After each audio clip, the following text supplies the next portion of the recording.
Arithmetic operators.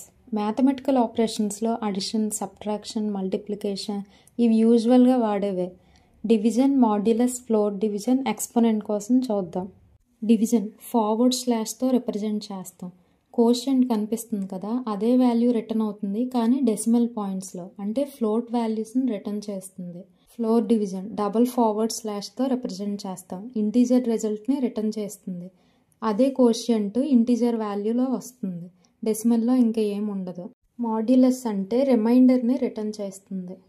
Exponent power అంటాం కదా, 2 cube 8 అని, 2 × 2 × 2, 3 స్క్వేర్ 9 అని, 3 × 3 అది పవర్. ఒక ప్రోగ్రామ్ చూద్దాం. 15కి 4కి అడిషన్ చేస్తే 19 రిజల్ట్గా వచ్చింది. సబ్ట్రాక్షన్ చేస్తే 11 వచ్చింది. మల్టిప్లికేషన్ చేస్తే 60 వచ్చింది.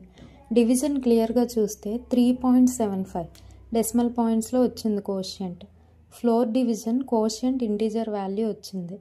అండ్ మాడ్యులస్ రిమైండర్ 3 వచ్చింది. Last value exponent 15 power 4.